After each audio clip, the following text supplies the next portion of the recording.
Hey, everybody. Thanks for tuning in to the Hanging On to Hope podcast. I'm Brenda J. And I'm Karen Wonder. And we are HangingOnToHope.org.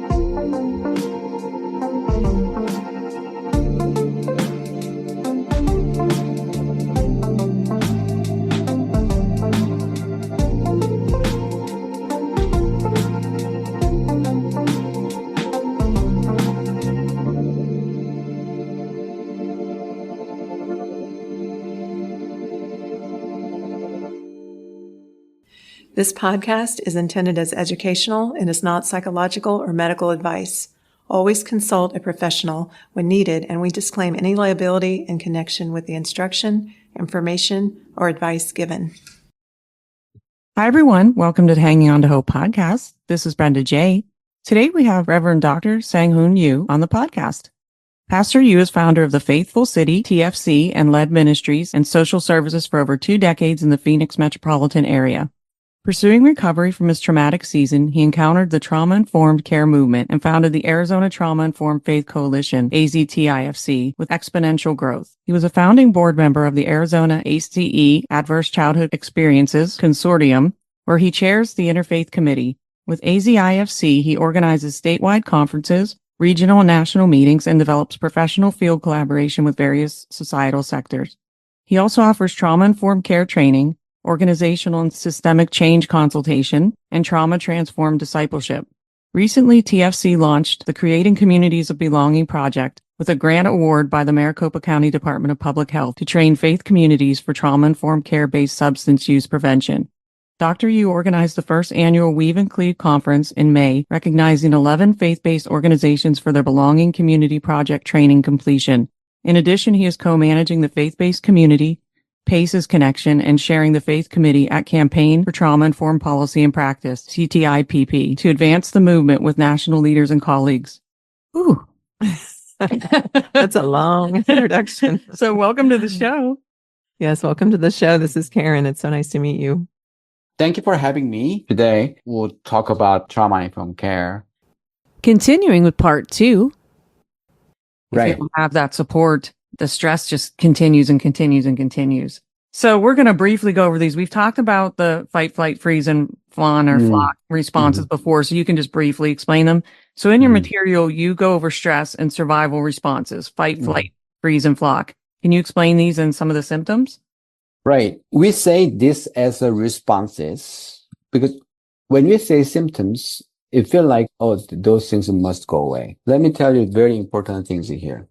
Fight and flight, freeze, or fawn, or flock, and there are so many the language people are developing as the research goes on as a trauma response. But this is a beautiful and correct physiological response to crisis or trauma. In other words, if you are in life with the trauma and crisis happen, you should do this. You should do, like, let's say, oh, there's a shooter is coming, appeared in the church. You're not going to be usher. Go there. Hello. Hi, how are you? You don't do that. Either you need to run away or you need to fight, and you need to just lock all the doors to secure yourself. So this behavior, actually, if you are in a mass shooting exercise, you learn this behavior, how to do this. So this is very important that you need to recognize this is a very correct physiological responses. However, because this is not my logical brain process, this is my instinctive brain process. So when I fight, right, I can do maybe bad behavior or illegal, immoral, annoying behavior, right? So trauma-informed care, we are not condoning the bad behavior or illegal, immoral, annoying behavior. When your behavior is not socially acceptable, you need to be responsible for that. However, your behavior is also needs to be understood instead of judged, because this is not a bad problem behavior. You are coping with your pain. You are coping with your crisis or trauma. So with that, you can show either you're gonna be feisty, you're gonna fight, right? Actually, you get angry, and I had a story that like a boy that came to school, and once he entered the door, and he just kicked all the desk, like, whoa, what's wrong with you, right? But actually what happened to him is that he got so bullied and punished by his brothers, the elder brothers before, without any reason. He came to the school. So that's his response. He want to fight with somebody. So he kicking, on the windows and the desks but he can be very misunderstood. Likewise, a lot of times people try to avoid the flight first. So somebody can fight, but also somebody, I'm not here. I want to go away, right? And even our brain, the beautiful thing our brain does is dissociation. So that's why I love this trauma-informed care, because when I was in the clinical side, dissociation is the name of a disorder. It's very bad things. But now I learn my brain must dissociate. Other than that, I can't survive. Right. So I have to be somewhere else, in my imagination and in my certain thought process. So I can be dissociation and I can be just running away in my dissociation or physically just run away, right? When you cannot do the fight or flight, and there are many reasons, but you become a freeze. So you cannot do anything. You just surrender. You can just get stuck there, right? That's a freeze. A lot of people have that mode too. Flock is actually becoming a yes man, yes woman. You're flocking. You need to just follow. And somebody asks you you say yes, not by your own will, but that's kind of survival mechanism. Just the flocking together. And sometimes it's very interesting because a lot of people become people pleaser, but in a church's community, you help everybody all the time. You always say yes. You always just welcome and helping people, right? But with a lot of important process of thought and reflection, you need to see sometimes it's not your really willful helping, but you are flocking because you don't deal with the trauma. So this is a reflection of your trauma and a response to how the body does. I'm workaholic people. I thought everybody loves me because I work a lot. But later on with my healing process, I found workaholic can be part of the flight behavior because I don't want to focus on something, right? The important, the healing, because it's so painful. And so there are a lot of things that we can reflect. So, wow, how my body responds to stress. So we can have a lot of good discussion out of this when with the training. Wow, that it just makes me think about when my ex-husband used to beat me up. I think I went through fight, flight, freeze, and fawn. And so at first I tried to, fight back one time, but I realized I wasn't nearly strong enough. So I just gave up on that. Right. And then the flight, I completely disassociated in my brain. Right. And then the freeze, I would just lay down on the ground and curl up in a ball and just let him beat me up. And then I just became complete submissive people pleaser. Exactly. So you were talking about that. I thought that's exactly what happened to me without even realizing. And now I still struggle with those submissive people pleasing tendencies with everybody in the world, though. Yeah. And then people are going to ask you, hey, Brenda, you need to fight. You need to stand up. You can Right. Everybody says that to me, but I couldn't. He was too strong. So and I've never been in a fight in my life. So, and my shoulder and neck are so bad from him beating me up that I can't even really swing my arm or anything. So I really can't fight. Yeah. Physically. So I'm so sorry what happened to you. And at the same time, we were confirming your behavior is, again, physiologically, biologically correct behavior. It cannot be judged, right? As a weak faith, you need to be strong, right? All the things that actually the true sense of a trauma-informed care and acting like a Christ is when you need to be protected. You need to feel safe. You need to be cared instead of judged and silenced or oppressed. Yeah. And I actually feel positive that I can listen to you and have this conversation and my brain's working and I'm able to talk about exactly what happened to me without being completely traumatized. That's a good place to be, right? Yes. I think I'm healing and growing. Amen. It just made me really emotional just in hearing you. I mean, I know your story, but I don't know why this really hit me emotional, but just seeing that correlation, that's how you survived. Yeah. I mean, some people don't survive that, but you survived because you went through all those different stages and seeing that instead of as a negative, right? That God gave you that ability to do all those things so that you could survive and be here. Yeah. Sometimes I sit there and think I would crawl up in a ball and I would completely dissociate. That's how I got through the beatings. So it's interesting. Yeah. Thank you. Thank you for sharing that. Yeah. Vulnerability. Well, we haven't talked much about stressors or triggers on our podcast. What causes a trigger and what's going on in our body and brain? So Dr. Bruce Perry is worldly renowned researcher and doctor for the brain science and child trauma and healing the trauma of children. He's familiar with Arizona. I came here several times. And one time when I saw him on the stage, he said, I am brain scientist, but I really don't know brain.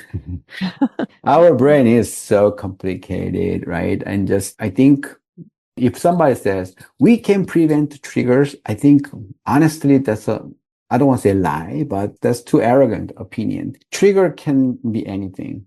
Because again, as I talk about it, that's the embodiment of trauma means that trauma memory is embedded into my whole system, my soul and mind and body. And we don't know when it's going to pop up. And also there is a certain things like even the smell, color, certain people type, I know one veteran, he was driving I-17 and suddenly his brain recognized this is Iraq, that's pretty similar. And so what happened? He suddenly just limited the speed. Well, in Arizona, in the United States, you cannot lower speed under 40 in the freeway, but this is different from war situation. In the war, you need to be opposite. So he was in the trouble because suddenly his brain recognized this is Iraq. I was driving on the road in Iraq. But, that things just suddenly happen. And so trigger can be anything to really stimulate my trauma memory. And once it pop up, I do the trauma response. We talked about fight, flight, freeze, or fawn, and any other type of things. And so we can see that, and when the trigger happens, I can be re-traumatized and I'm going to be survivor responses, and it can be illegal or annoying and immoral, and I can be very misjudged, judged very bad person or, socially non-acceptable person, although that's not my will. And it just kind of vicious cycle. And then it makes me more anxiety, bring more anxiety and more shame and more guilt. And then what we know in the biological aspect is that all our soul and mind and body and neural system, immune system, everything is totally connected. So once one portion, my physical or my sense or my emotion got kicked in, then I can have a trauma response. I usually make an example like if you are mugged in a certain parking lot, your apartment parking lot, let's say, at night, right? And next morning, nobody's there, very safe. But when you're walking down the parking lot, cognitively that in your brain, oh, this is different. It's not night. I'm not alone and everybody's here and very bright, but my body is trembling, right? Mm-hmm. Because the situation shows me that I was traumatized here. And then all of my body memory coming back. And then I just helped an abuse victim at court that happened to her. Something bad happened in the parking lot one night. And when we got to court and everything, she couldn't even talk. She was shaking. Yeah. My response was constant after that. Right. So we need to understand why, because maybe she could not talk well with lawyers or judge in the court system. And then she got misunderstood and her talking is very incoherent in all the things. And then they say, see, you are lying. Mm-hmm. No, it's not. So that's a very, very important educational portion. Again, as I said, this is how God made us. We cannot be logical. We cannot do the good discussion when my body recognizes this is a crisis, this is trauma. I need to get out of this. Yeah, absolutely. So our next question goes along with that. I like this question. If our stress response system has been on a lot, what happens with our reactive behaviors and how do we get out of this alarm system? Is there any way to prevent triggers or reduce them? Because like you said, it is a response to trauma. That when it happens, what do you do? Right. So we probably talk about the fight, flight, freeze, fawn, and also all other behaviors that I can control. And what do we do? So SAMs are also talking about 4R as trauma response stages. One is realize, and number 2 is recognize, and number 3 is respond. And number 4 is resist re-traumatization. So realize, recognize, and respond and resist re-traumatization. Well, in our culture, maybe people think, okay, I learned it, so I'm going to do it from tomorrow. I'm sorry. a lot of times what we do is that we realize because, we got education, what is trauma, all the things. So we can easily realize it, but instead of recognize, we're gonna react. Yeah. Which means I'm gonna be very anxious. And so we're just gonna be a cycle between the realize and react. And then I don't know what to do. And I want to hide myself. And, I don't want people think about, people think of me very bad. And so that's why it takes time. We need to realize, but still we cannot stop the reaction. But the more it goes on, and we're gonna slowly recognize, oh, this is a normal behavior to abnormal situation, even re-traumatization. And this is a physiologically correct behavior, so I don't have to be ashamed. Yeah. And then I just to recognize very, in a sense, soberly, that, this is my trauma response, and I need to learn how to respond it. So this is a very important lesson that we need to know. True healing starts when the pain is recognized, not the pain is reactive or pain is suppressed, oppressed, silenced, ignored. But that's what we do a lot of times, even in the name of God, or everything should be okay. You're fine. Or it's very shameful, so I don't want to talk about it. In many ways that we don't recognize. So let's say, oh, you got an X-ray because of pain. For 2 months, you didn't get the result, and you're so curious. So you go to the internet and you think, oh, I might be this, I might be that. Sometimes you're very worried. But 2 months later, there's a diagnosis came out. And then doctor says, oh, this is what you have. From now on, we need to do this plan, and then we have to go through it. That's a recognition. That's a recognize. So we need to know, oh, this is what I have, and then I'm going to go through the process, how I'm going to deal with it, proper response, more healthy way rather than unhealthy, rather than trauma survival response. I'm going to try to make my response going to be more resilient, right? That's the portion that realize, recognize, right? And then respond. And then what we suggest is that the respond needs to come to that regulation first. And my body need to feel safe. And so, and then we recommend like a deep breathing or meditation and prayer or body movement, some kind of exercise. So it's not about the thinking why I'm doing this, well, what happened. Just to let your upper cognitive brain rest. You need to kind of put out all the trauma energy outside, and then you need to be regulated and calm. And then you need to feel like a safe and loved, and then you can think better. And then, so that's kind of a response, kind of a stage. And then if you do well, my 10 years of a healing process, I think now I'm at the point of the respond. And then the more you do well, you gotta move toward the other stage, which is resist re-traumatization. So like when I go to a certain meeting, I already know there's the triggers. I'm gonna be re-traumatized. Then what? Instead of waiting until I get re-traumatized to a deep breathing, while I'm driving, I'm just already doing my own deep breathing by myself. And then so I can be ready because I can see more forward thinking, and then I can try to prevent and if something happens. So, but this is a very slow process. And that's why we need a lot of supportive system to develop the more healthy and proper or resilient responses to the trauma. Yeah, this is so important to talk about because, I mean, we all get triggers, but I like, because to me, when I get triggered, I get into this state of confusion. I'm like, what's going on? Like, because my body's responding. So this is such good information because it's like you said, recognizing it and then not being re-traumatized, but doing some exercises to get your body out of that trauma mode. Cause your brain is in this state of confusion. Like what's going on? Sometimes you need to know what's triggering it. You just feel triggered and your body's already acting that way. So like you said, doing some deep breathing and all that, that's really good information. Yeah. I always recommend people to walk or listen to music. And I always tell them, don't think too much. Yeah. Yeah, that is good. People don't realize that sometimes the healthiest way is to not think at all. Get your brain that rest. But I'll end up, especially at the beginning, I would go for like a 3-mile run every day. I did it every day for 365 days, I think. So I think my trauma was pretty bad.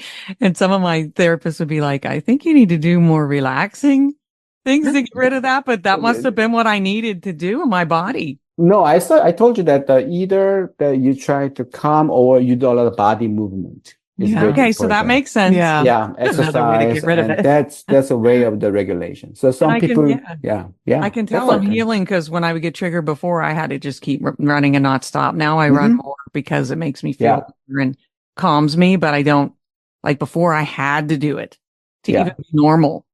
Like I do a 3-mile run and then go, like my day would not be normal until that happened. Now Good for you. I'm Good still, for I you. still struggle, but yeah. Yeah. But I Keep it up. like that. So the second part is just recognizing that pain. Yeah. And then regulating it through whatever means using to regulate yourself, going into resilience. Now, does the resilience just come after you continually do the other 3 steps, or you just become more resilient? I don't know. I think my former generation, they're very resilient generation. Let's say we are World War II generations, or we have amazing the fathers and mothers in the former generations. They inherit a lot of resilience. So it's up to the situation of individual or generational. But whether you have a deeper foundation of resilience from the beginning or very slim foundation of resilience, the important thing is you continue work on this resilience. So you're going to increase your resilience, right? Yeah. Is recognizing the pain, that seems to me like a big point of it, is taking the time to recognize it for what it is. Because for me, when I get triggered, I do get to that point of like, oh, okay, I see why I was triggered. So it's recognizing that pain and then being able to deal with that, like feel it. Yeah, I think unhealthy question is why. Our brain goes to why does that happen and how I can to get out of this, right? Yeah. But the thing what we try to do is that, okay, it's okay not to be okay. Yeah. And let's not think about it. My body is more calm and strong and resilient. So I'm ready to really get into the healing process instead of a reaction process. Yeah. That makes sense. And that's hopeful. And that's how recently when I would tell some friends or whatever, I'm not okay. I was okay with not being okay. They just weren't okay with me not being okay. But it was funny because I'm like, I'm not okay. I'm going to get through this, but I'm not okay. That's why I find that interesting. Yeah, that's why a lot of people come to me that talking about the trauma. But actually, my movement is more focused on those people who think they don't have anything to do with the trauma, rather than just trauma victims and survivors, because there are a lot of resources for the trauma victims and survivors. But actually, where people get re-traumatized by the people who think they don't have anything to do with the trauma because they don't have any knowledge. Yeah. So it's very, very important that we call this is not us and them model. We are all in this together model. And if you think carefully about your life, everybody is affected by trauma and they have their own response system. And so it's actually a matter of degree. I always say in a joking manner, well, in my life of ministry, I live a life with the people of drama or trauma. It's a matter of degree. And so we need to know that how I respond to my own, the stress, and then see that, wow, I'm not perfect. I need a certain resilience and improvement. I've been working on that. And so I can imagine that if somebody is impossible adversity, and how can they handle this, right? So we need to kind of try to bridge the gap rather than, oh, I'm expert. I know what to do. Listen to me and you're going to be okay. That's a really us and them model. I'm not against it because that's most of a healing paradigm, right? You have a doctor, nurse, teacher, coach everybody. Yeah. It sounds like having self-awareness, but you also have to have humility. That's what it sounds like. Exactly, which I think most difficult thing nowadays for human being in modern era, because we are so busy with our own phone. So we have a flood of information in our brain. We don't have any space in our brain to have a space for my self-awareness and humility.